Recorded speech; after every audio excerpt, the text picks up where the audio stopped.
तो अब मुझे बताओ कार्यकाल कितना हो गया डायरेक्टर्स का, कैलकुलेशन करके बताओ। तो आप कहेंगे भैया जी कि ये जो आपका 1/4 यानी कि 6 1 में घट रहे हैं, तो इस तरह से क्रम बनते बनते इनका जो कार्यकाल है वो हो गया अभी 4 वर्ष। तो जो कार्यकाल 1 वर्ष होता था उस कार्यकाल को बढ़ा करके 4 वर्ष कर दिया गया। कितना कर दिया गया? 4 वर्ष। दूसरी चीज क्या की गई कंपनी पर नियंत्रण के लिए?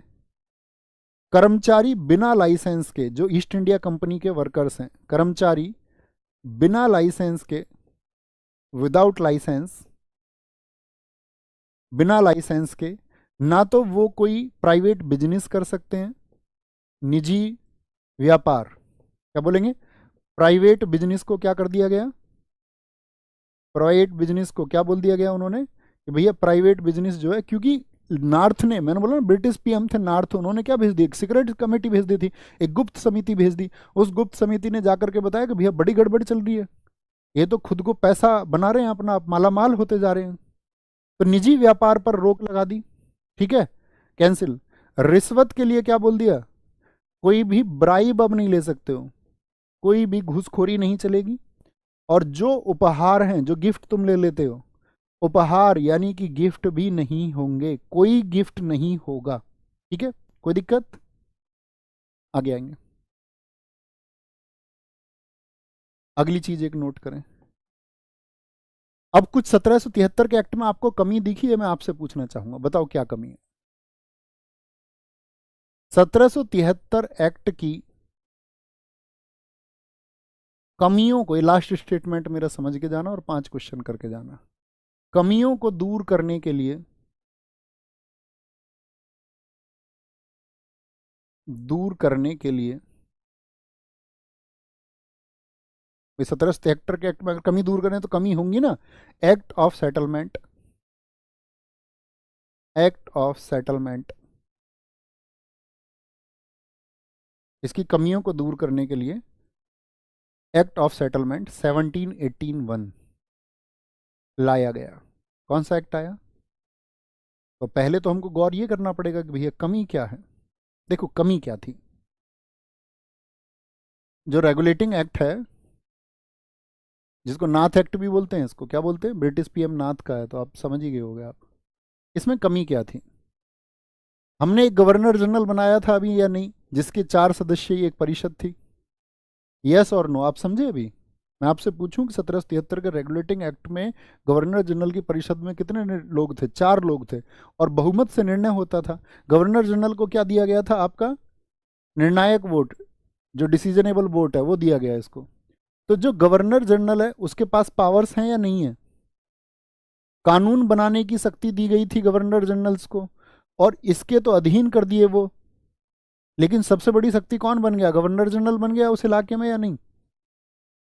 जी भैया, इसके पास कानून बनाने की शक्ति थी। अरे भैया, देखा था या नहीं? मैंने आपको यहां पर पढ़ाया कानून बनाने की शक्ति। हाँ देखिए, चार्टर एक्ट 1726 में कलकत्ता, बंबई, मद्रास प्रेसिडेंसी के जो गवर्नर थे उनको कानून बनाने की शक्ति मिली।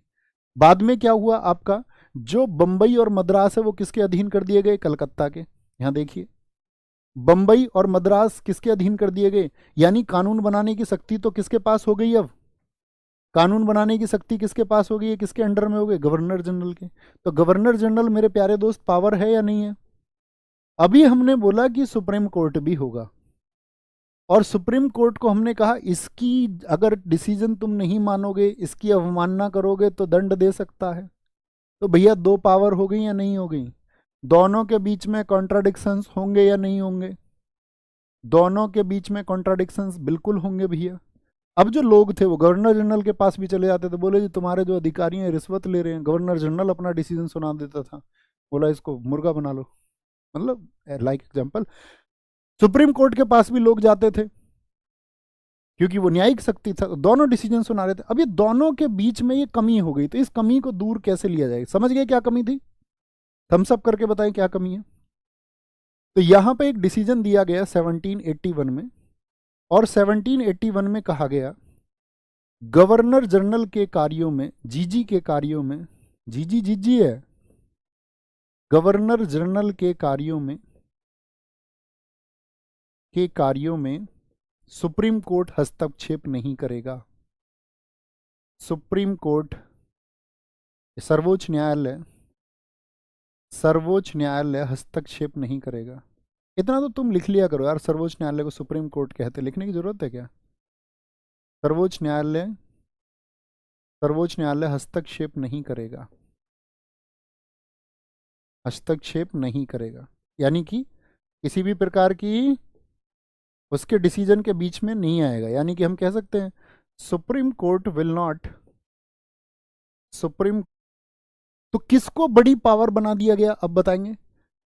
1781 के एक्ट में किसको बड़ी पावर बनाया गया? गवर्नर जनरल, क्योंकि उसके कार्यों में सुप्रीम कोर्ट हस्तक्षेप नहीं कर रहा है। अब जर्नल लॉजिक लगाइए, जो हमारा सर्वोच्च न्यायालय है, क्या ये न्यायपालिका का उदाहरण है? जी भैया। गवर्नर जनरल मैंने बताया था, इसकी हेल्प के लिए एक आपका परिषद है, ये कार्यपालिका का उदाहरण है, कार्यों को कर रहा है, विधियों का क्रियान्वयन यही करेगा, ये इसके बीच में नहीं आएगा। ये इन्होंने बोल दिया ये न्यायपालिका, दोनों के कार्य अलग कर दिए ना। यानी कि गवर्नर जनरल के कार्यों में सर्वोच्च न्यायालय हस्तक्षेप नहीं करेगा, दोनों के कार्य अलग कर दिए, हाँ या ना? तो आप कहेंगे भैया मजा ही आ गया, ये हमारा किस आर्टिकल में है जरा बताएं। ये हमको दर्शाता है कार्यपालिका से न्यायपालिका का पृथक्करण। तो कभी भी पूछे कार्यपालिका से न्यायपालिका का पृथक्करण, ये हमको किस एक्ट में देखने को मिलता है? कार्यपालिका से न्यायपालिका का पृथक्करण। और आज के अगर हम संविधान की बात करते हैं तो ये किस अनुच्छेद में है? कार्यपालिका से न्यायपालिका का पृथक्करण, अलगाव बता दिया, separation of judiciary from executive, judiciary from executive. मेरे दोस्त बताएंगे मुझे एक बार कि आज अगर हम बात करें संविधान की तो किस अनुच्छेद में? तो आप कहेंगे भैया आर्टिकल 50 में। कमाल, तुम इतने ज़बरदस्त बच्चे हो, तुम्हें पता है हम कहाँ पहुँचने वाले हैं। क्लास को महसूस कर पा रहे हो या नहीं? जो महसूस कर सकता है वही समझ सकता है। ओके, तो हमारा यहाँ पर ये ख़त्म होता है आपका 1781। समझ गए सारी चीज़ें? 1600 में रिवाइज कर चुका था, अभी एक बार 1773 को देख लेते हैं। 1773 में क्या हुआ? ब्रिटिश पीएम ने, नॉर्थ ने सीक्रेट कमेटी का गठित करके क्या कर दिया, उसने देखा कि भाई क्या कमी है, तो पता चलता है ईस्ट इंडिया कंपनी बहुत सारे भ्रष्टाचार में संलिप्त है, करप्शन को आगे लेके आ रहे हैं। तो इसने बोला इसकी कमियों को दूर करेंगे, तो रिमूव द डिफेक्ट्स ऑफ 1600 जो आपका चार्टर था। बंगाल के गवर्नर को पावर दी गई कि भाई एक व्यक्ति होना चाहिए केंद्रीकृत जिसको जिम्मेदार बनाएंगे, क्योंकि ऐसा नहीं हो सकता ना। अब से पहले क्या था, 3 व्यक्ति थे, ये भी भ्रष्टाचार कर रहा, ये भी भ्रष्टाचार कर रहा, ये भी भ्रष्टाचार कर रहा। अब ऐसा पॉसिबल है क्या इसके कार्यों को अलग से देखा जाए, इसके कार्यों को इसे अलग रिस्पॉन्सिबल बनाया जाए, इसे तो इकट्ठा एक आदमी बनाया जाए ना, भैया तू रिस्पॉन्सिबल रहेगा। इसीलिए तो कंपनियों में हायरार्की होती है।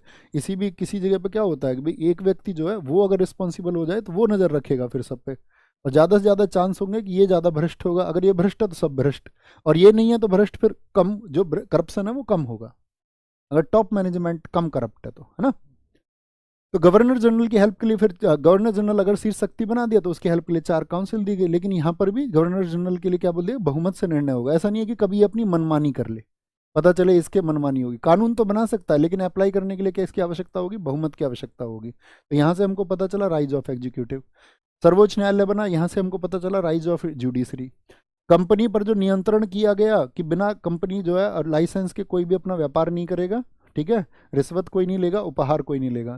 फिर भी कुछ कमी रही कि 2 पावर्स हमने दे दी, गवर्नर जनरल को, सुप्रीम कोर्ट को भी, दोनों के बीच में क्या हो गया आपका यहाँ पे कॉन्ट्राडिक्शंस हो गए।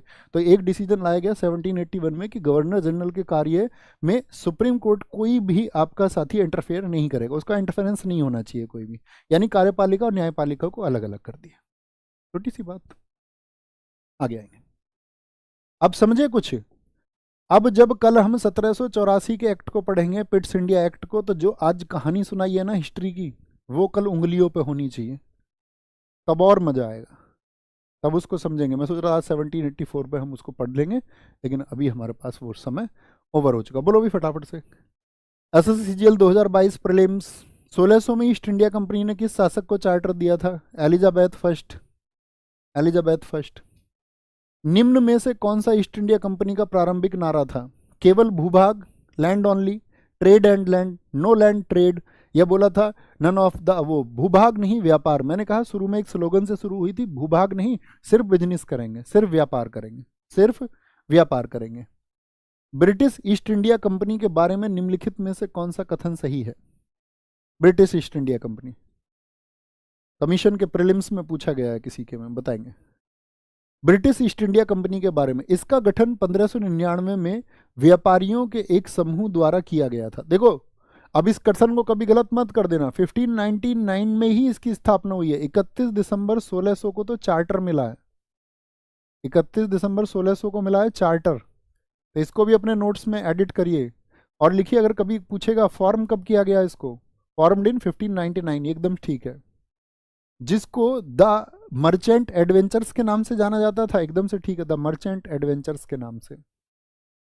इसे 1600 में महारानी एलिजाबेथ द्वारा अनिश्चित काल के लिए दिया गया था। भैया बताए कितने ईयर्स के लिए? भैया 15 ईयर्स के लिए, 15 ईयर्स के लिए। जो मोनोपोली दी गई थी, मोनोपोली हम पढ़ेंगे, 1813 के एक्ट में खत्म होगी मोनोपोली। इसने 1608 में सूरत में एक कारखाना खोलने का निर्णय लिया? नहीं भैया, ऐसा कुछ भी नहीं हुआ। कंपनी के एक अधिकार को जेम्स प्रथम ने, क्या बोले, नहीं ठीक है ना, ये सी 1608 में सूरत के निर्णय लिया, निर्णय पूछ रहे हैं, डिसीजन लिया, ये मैं सोच रहा हूँ निर्णय। 1608 में सूरत में कारखाना खोला, क्योंकि आप हिस्ट्री में पढ़ेंगे जो पहला कारखाना उन्होंने अस्थायी खोला था वो मसूलीपट्टनम में खोला था, और मसूलीपट्टनम के बाद में फिर उसको 1613 में आपका सूरत में स्थायी फैक्ट्री खोली थी, स्थायी जिसको हम बोलते हैं व्यापारिक कोठी उन्होंने स्थापित की थी, है ना। तो 1613 में तो, लेकिन ये डिसीजन जब लिया गया था, ये इसी डिसीजन के साथ में हॉकिंस आगे गया था कि परमिशन मिल जाए कैसे ही बिजनेस की, यानी बी गलत है, सी सही है। कंपनी के व्यापार पर एकाधिकार को जेम्स प्रथम ने खत्म कर दिया था 1609 में? नहीं भैया, 1813 के एक्ट में, 1813 के एक्ट में खत्म हुआ था। उसमें भी आपका वो चाय वाला तो बच गया, चाय का एकाधिकार थोड़ी ना खत्म हुआ था, चाय का एकाधिकार चीन के साथ व्यापार, वो एक्सेप्शन केस में आएंगे। ईस्ट इंडिया कंपनी के व्यापारियों की असंयमित व्यावसायिक गतिविधियों पर क्या कर रहे थे? ईस्ट इंडिया कंपनी के जो कर्मचारी थे वो भ्रष्टाचार में शामिल थे। व्यावसायिक गतिविधियों पर अंकुश लगाने और कंपनी के नियंत्रण वाले क्षेत्रों में कुछ अनुक्रम लाने के लिए ब्रिटिश संसद ने कानूनों की एक श्रृंखला बनाई, और